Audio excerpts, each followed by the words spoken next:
Hello, my friend, and welcome back to Balaura channel. It has been a very, very long time since we have seen each other and we talked about Aurora's wonderful songs on the latest album, What Happened to the Heart.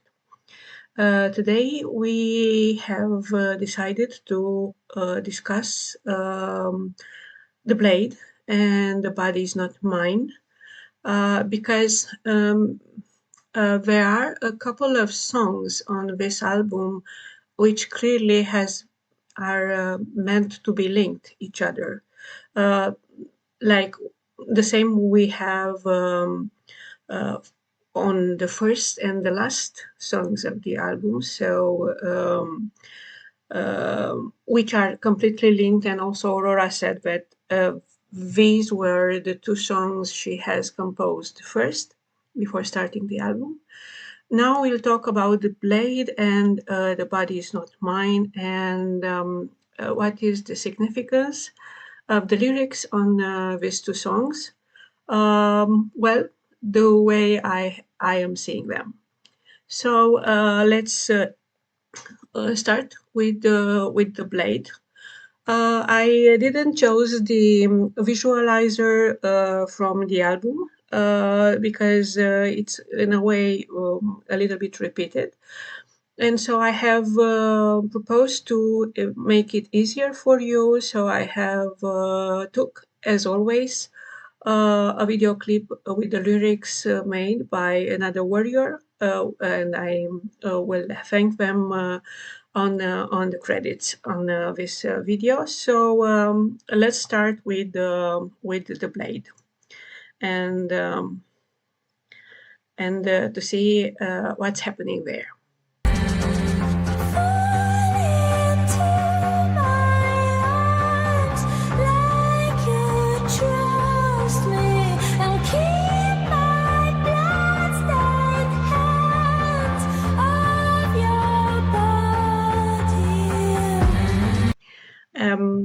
I know it will be a little bit disturbing because I will keep stopping the clip. But I want to underline here that we all know that Aurora is saying the stories. But what is interesting in this song is the fact that we have here three characters in the story. And the only place in which she is taking the voice uh, of the um, of the perpetrator is at the beginning. Many of you have tried to understand why the message is in a way contradictory, because she's using different times. She's using present tense, she's using past tense, she's referring to somebody else in this story. And the way I'm seeing it, and you all know that I'm working with victims of violence, mostly women, and in my professional life. And so sometimes you are biased. When you look to the stories, you usually see the things the way you are encountering them in your life. So actually, the only place in which she is the voice of the perpetrator is these are the first lyrics, and the first lyrics are saying, "Fall into my arms like you trust me. I'll keep my bloodstained hands off your body." And why is important to make this reference? Because after that, she will move directly to the girl. She's the story of the girl, and the story of the girl is very important to know. It will continue in the next song, in "The Body Is Not Mine." And so this is the reason I have kept this together, because in The Blade, she is the warrior, and also at the beginning, she is the perpetrator, with the blood-stained hands. And in the next song, she is the voice of the girl. But now let's look a little bit to the first lyrics. So, fall into my arms like you trust me. I'll keep my blood-stained hands off your body. What is happening in the story, she's saying here, and she's saying throughout the entire album, is the story of violence, is the story of innocent people, innocent children and women and girls who are in a vulnerable position. Mostly she's talking about conflict in Palestine, but not only. She is also extending this to all the vulnerable women and girls, like we have in the dreams. You have my interpretation of the dreams on my channel. And she says there that let the mothers and the daughters climb out of the waters. So here we talk about repeated violence against innocent girls. And that's the reason usually when women and girls are kept either physically or only psychologically in an abusive situation in which they have no escape. They literally are imprisoned by the will of the most powerful person in their lives. They can't run, but sometimes the perpetrators want to look like they are human, and they every time they are going to hit someone or be violent with someone, they will start from a position of everything is going to be all right. I am not going to hurt you, but they always hurt the vulnerable girls in front of them. And so that's the reason Aurora portrays very well this type of relationship at the beginning. So the perpetrators say, fall into my arms like you trust me, like when you trust someone, there is that, feeling of comfort. And so we run towards the other person in their arms. And also he said, and I'll keep my blood-stained hands off your body. I have blood on my hands because I have been violent with you, with other people before. But for a couple of moments, I will pretend I don't have those, like I'm clean. So come to me, trust me. I'm okay. And it's very important to start with that, because only understanding this position, you can understand Aurora's rage later on in the song. Because is the rage of the warrior discovering the innocent people are hurt, they can defend themselves, they can't be protected, and sometimes you arrive at the scene where the violence has been happening too late. And even if you are having something in your hands, like the blade Aurora is carrying, sometimes it's a little bit too late to be there and to stop the violence and cruelty. Okay. Innocent like a child, yet she sleeps with a knife right under her pillow, and the claws won't be near anymore.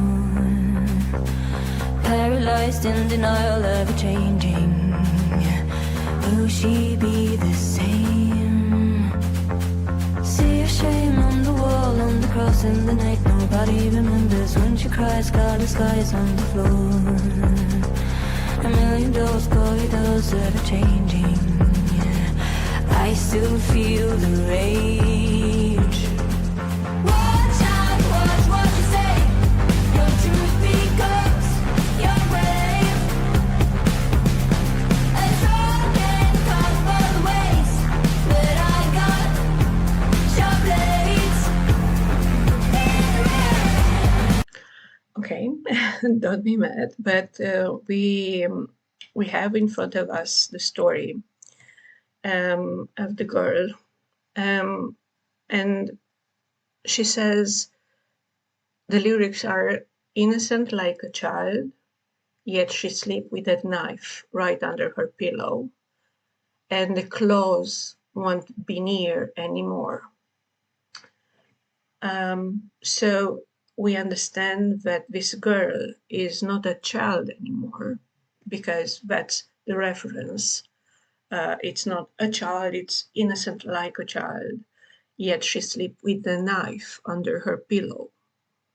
So we talk about someone who has been under a very violent situation before, and she tried to protect herself.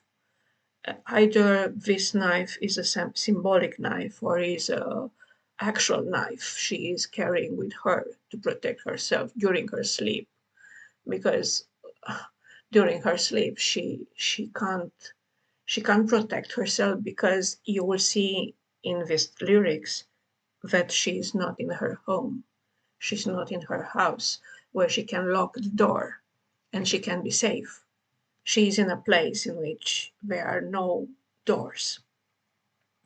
So she is comparing the hands, the blood-stained hands, with claws, which is a very symbolic extension of the hands with a very long. It's transformed in a predator, which perpetrators usually are, behaving like predators. And so these claws are approaching her, and she tried to defend herself with a knife under her pillow. And we understand that she already been into that situation. I know some of you have mentioned in your reactions the word rape, the word you saw this violence on the story. And so we continue with the observation. Uh, she is the narrator right now. She's not the perpetrator anymore. She's not talking through the voice of the perpetrator, telling her, "Don't worry, trust me. I don't have my hands are not full of blood," and so she has arrived.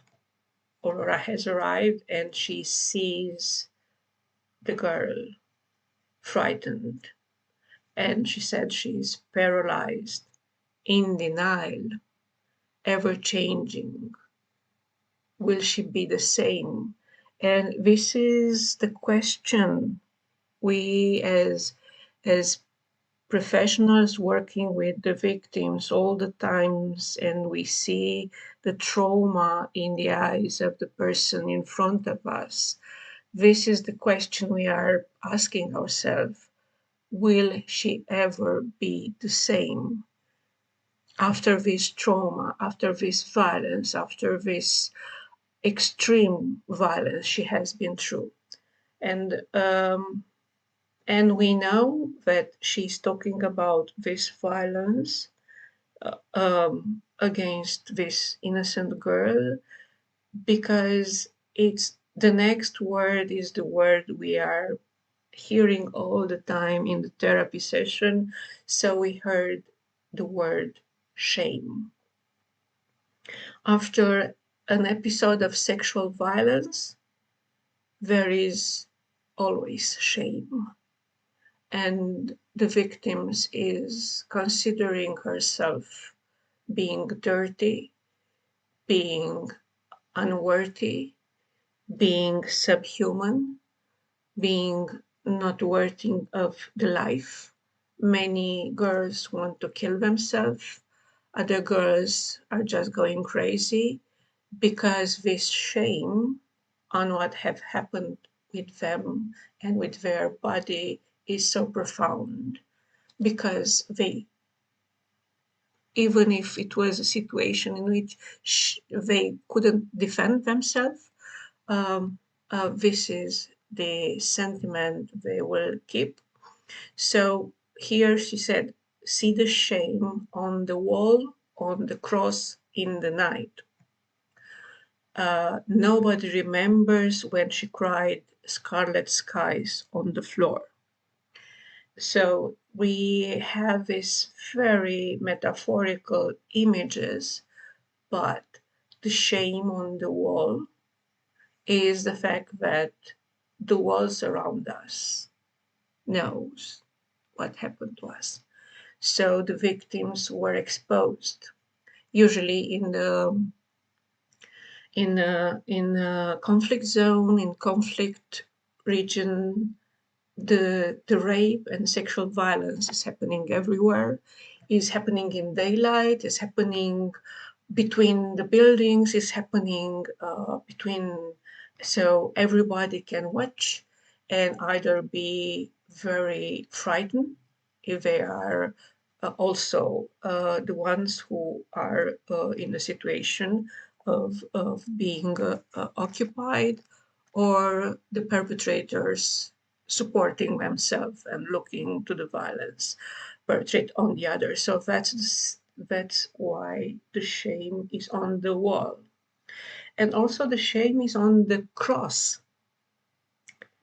because usually we Aurora is discussing, not only in this album but also in other albums as well, the idea of religion, and we know that the symbol of cross is the Christianity. And so sometimes we see that the perpetrators are doing a lot of atrocities in the conflict zones in the name of a religion. And so when we see the shame on the cross, is the fact that our religion was not able to protect ourselves through the violence we have been through.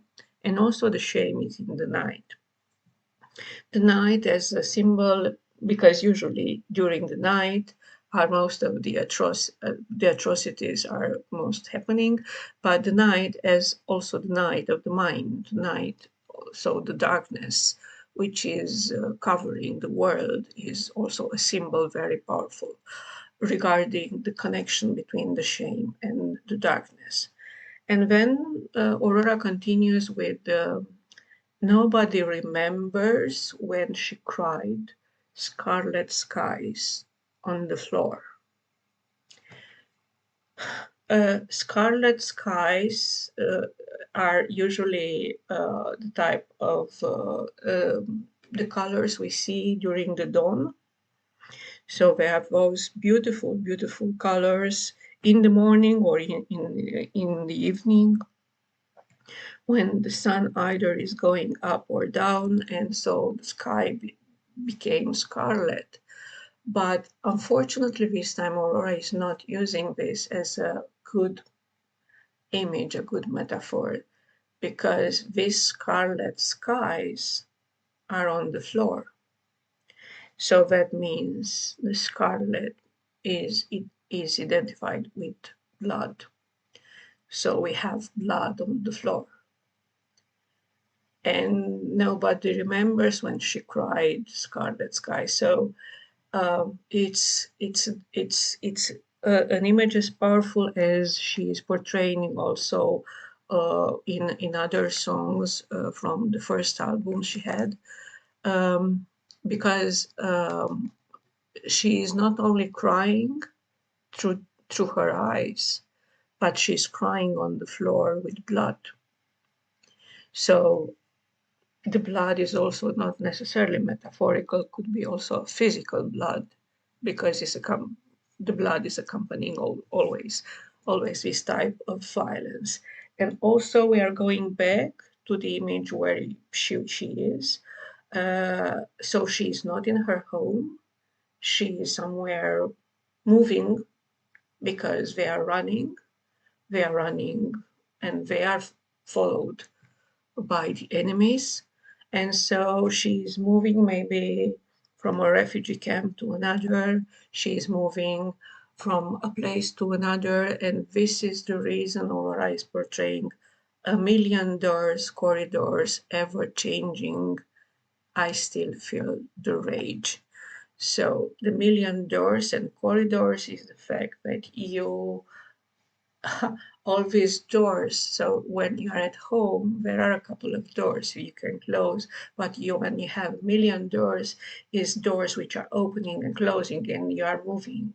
So and where everything is changing. So she's on the run, and that's the reason she has a knife on her under her pillow. Vertical, all she knows when the world drags her so deep into the shadow, like a chain that chokes my throat when she cries. I hold her near, hurting world overwhelming. I still feel her pain. Watch out, watch what you say. Your truth becomes your grave. A sword can cut both ways, but I got sharp blades. Feel the rage. I feel rage.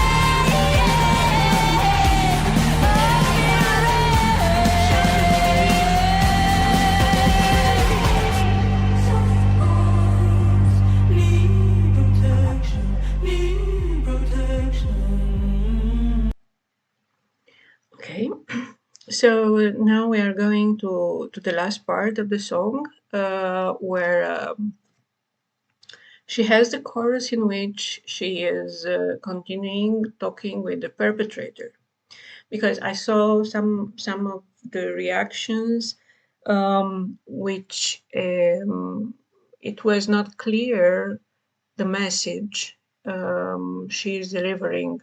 So she is the protector, she has the blade, and she come to make to restore the justice.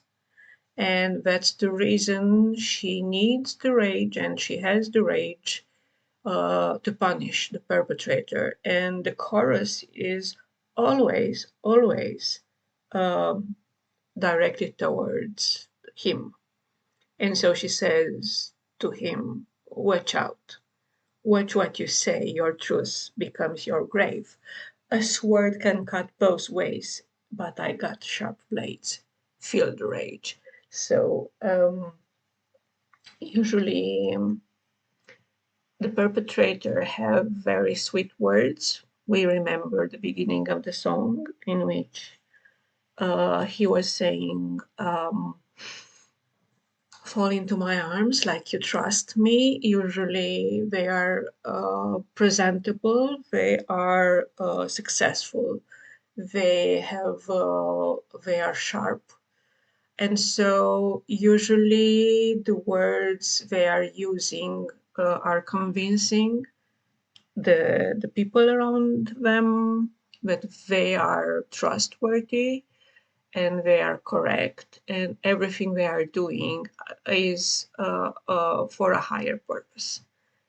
But she knows what they have done, and so that's the reason she tells, watch out what you say, your truth will become your grave. And also the fact that the blade has can cut both ways. So okay, we can, with this blade I can defend myself and I can cut you as well, and I will do it because I feel the rage. It's so wonderful, so wonderful what she. And also I'm not commenting the music because all of you already are as enthusiastic as I regarding drums, regarding the rhythm, regarding everything she's using into this song.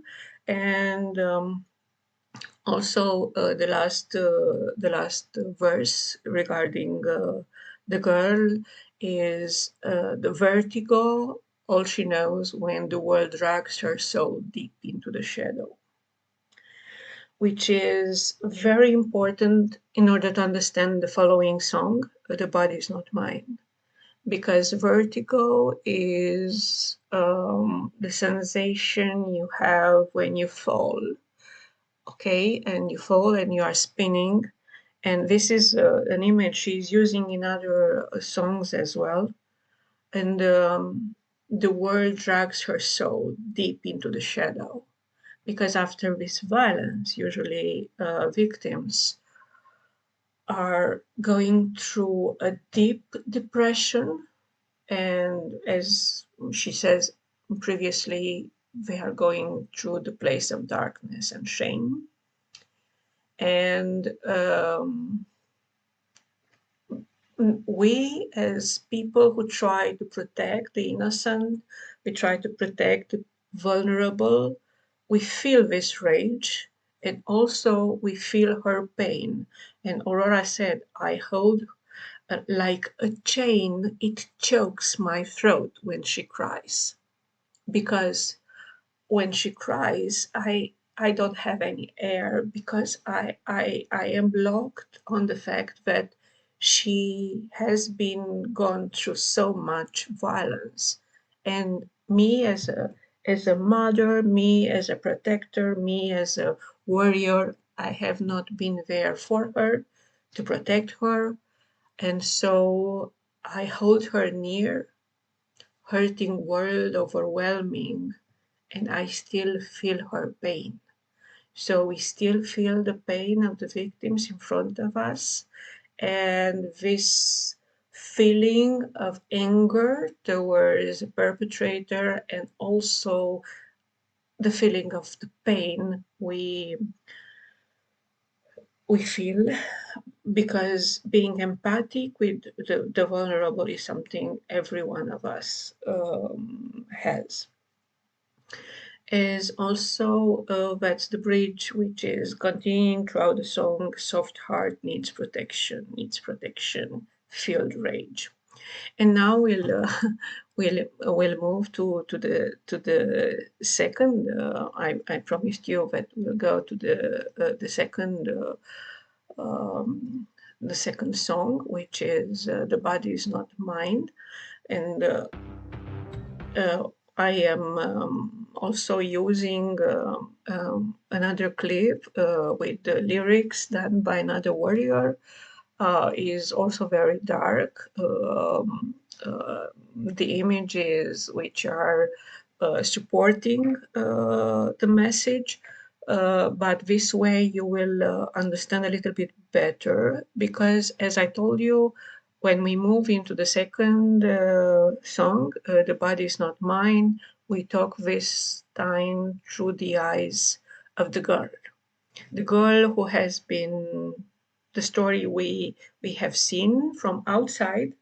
So we were the protector, and also we have a brief moment of the perpetrator mind. And now through the body is not mine, we see what she is feeling inside after the violence. I can remember the first time I felt my mind turning into a beast of an evil kind. If there's a demon in the light of my name, I won't be calling its name. I would stare at the back of my hand for days, reading the wisdom written out for me in my veins. If there's a demon in the eye of my soul, I won't be letting you know.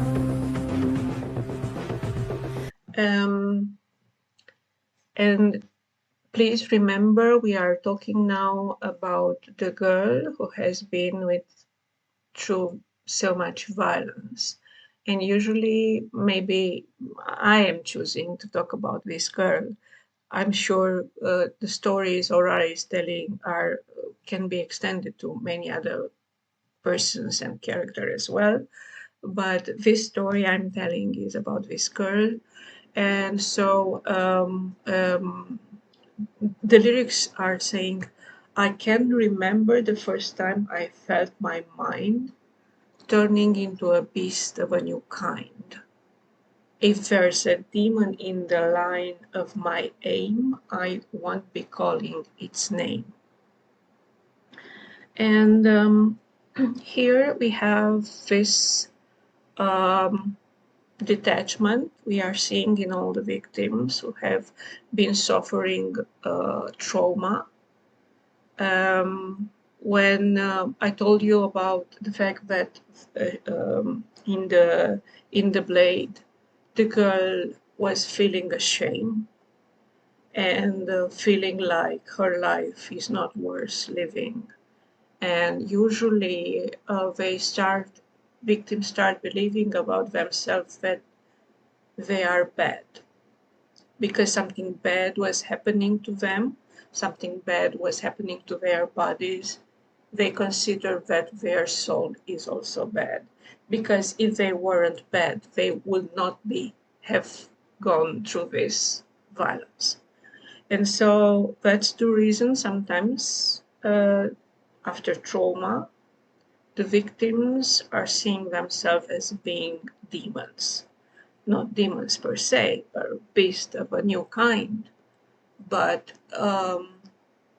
like if I was innocent before and I have my people around me who love me, maybe I have a lover, maybe I have my parents with me, my brothers and sister who love me, and they don't know what happened to me. They still see me like the girl I have been in the past.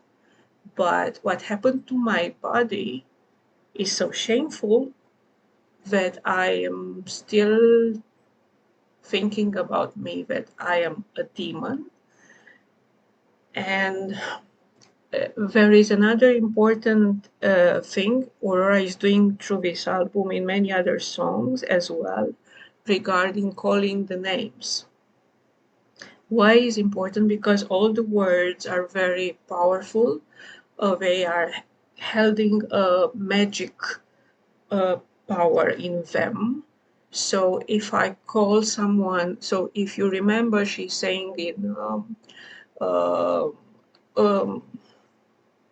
Soul with No King, also in actual song which has the title My Name. She says in call my name, who am I, call me if you need me.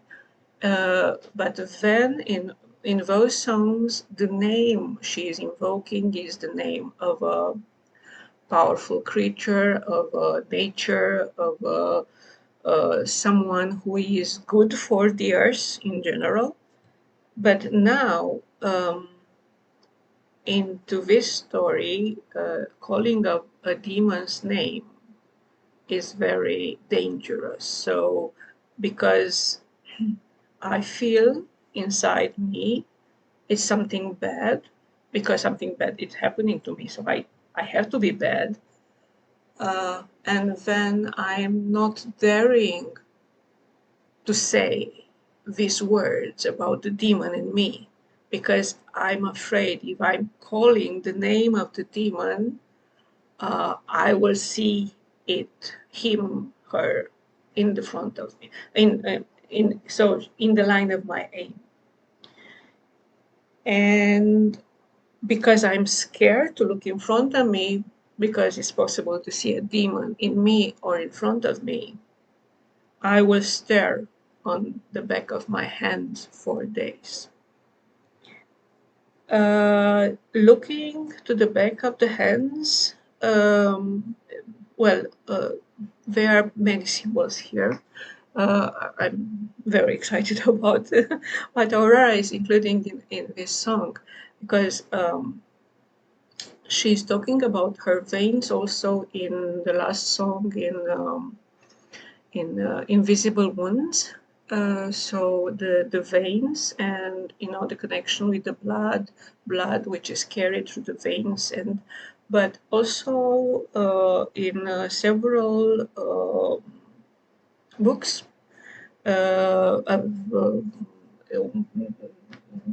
discussing about the spiritual worlds. There is a technique which is used by mainly in Mexico by the sorcerers. Um, if you concentrate throughout your dreams on the back of your hands, you can keep your conscience during the dream time. So she's using this technique. So the girl, not necessarily conscious, she is looking to the back of her hands for days. Because if there is demon in the eye of my soul, I won't be letting you know. So in a way, she's trying to keep under control this bad thing which is starting to grow inside her, because she believes she is bad. She believes that what's happened to her has changed her, and well, she continue also telling the story about what's happening in relation with the ones who are loving her. But the light kicks in when I know it's time. I build my walls so it's safe to hide. And the people I love I left behind, they see to me when I look in my eyes. Feel no pain and I never cry. I bleed no blood and I never die. My body's not mine, body's not mine, body's not mine. I need no body. Okay.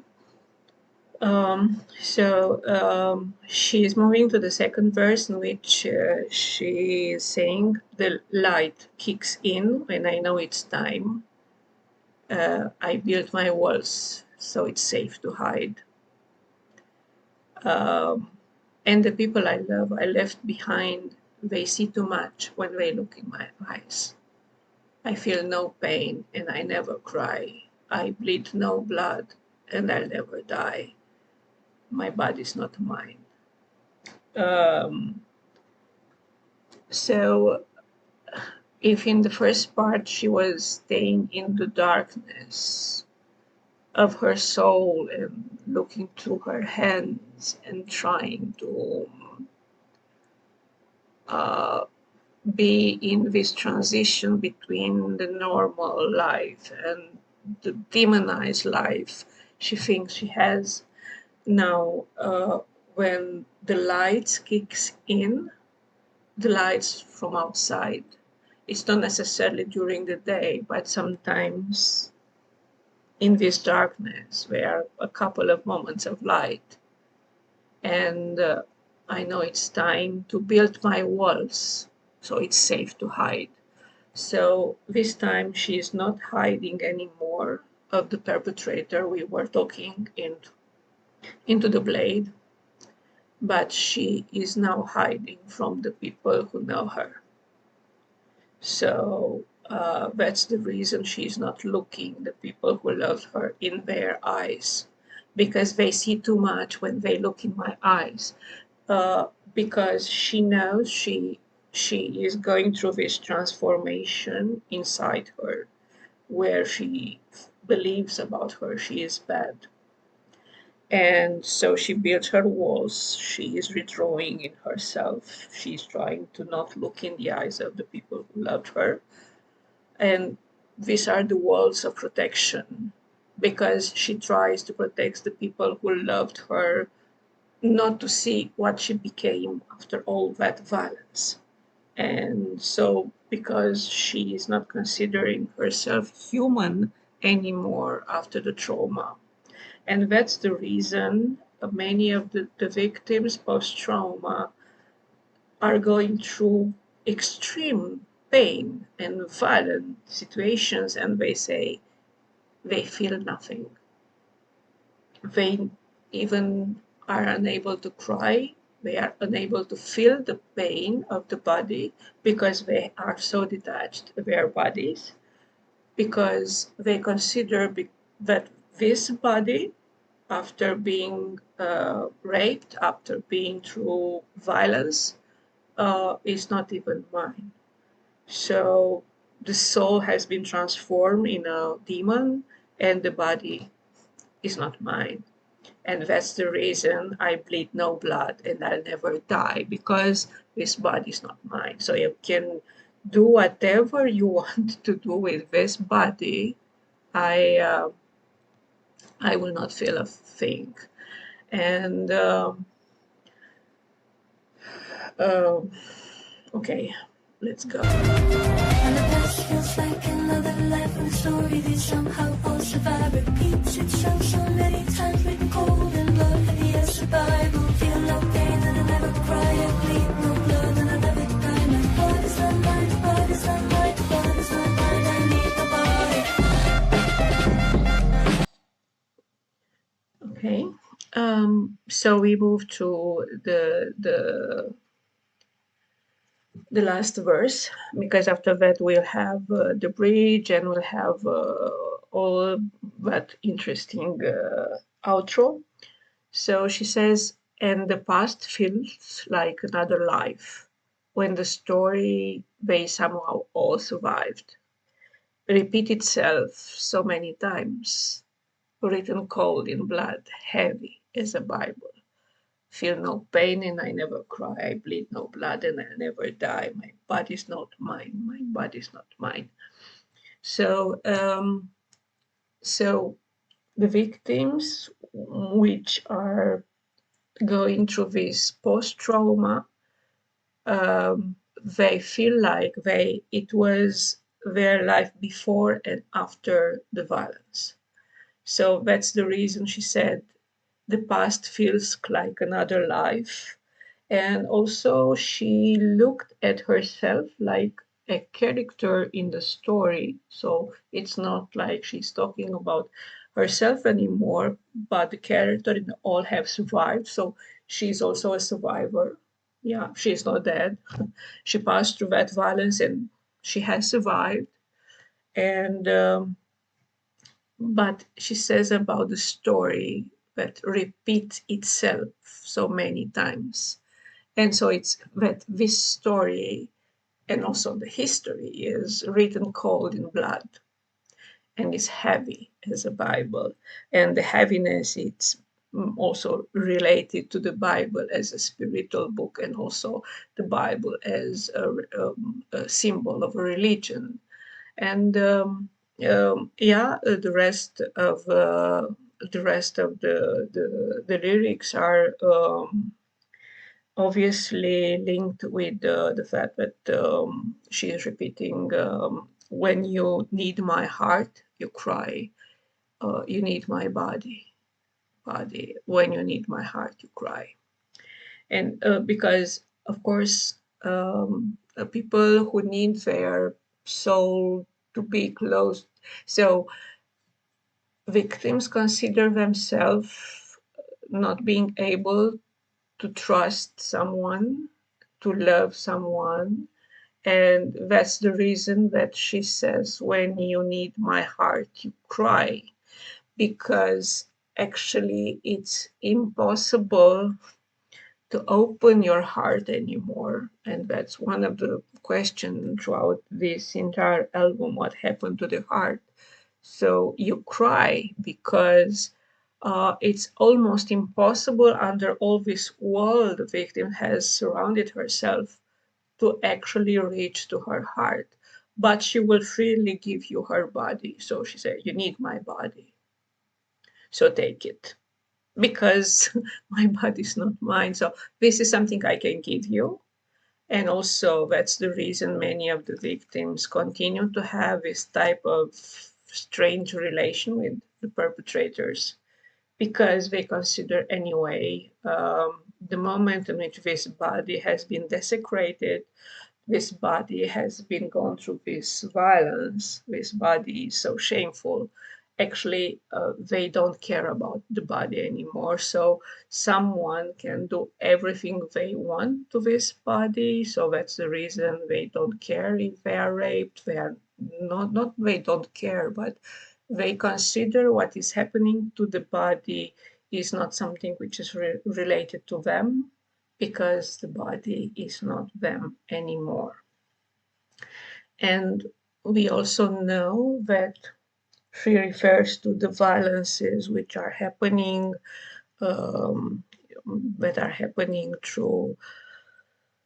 throughout the conflict, because she also mentioned in an interview that she was giving this song after she has finished it, to add something which was extremely, I can't remember her exact words, but something which is very ugly and very dirty and very, so that's the reason many of you are scared or are extremely surprised of the last part of the song, when she is literally asking, cease fire now, so stop the fire, so stop the conflict, so all this victims will not be under this constant violence anymore.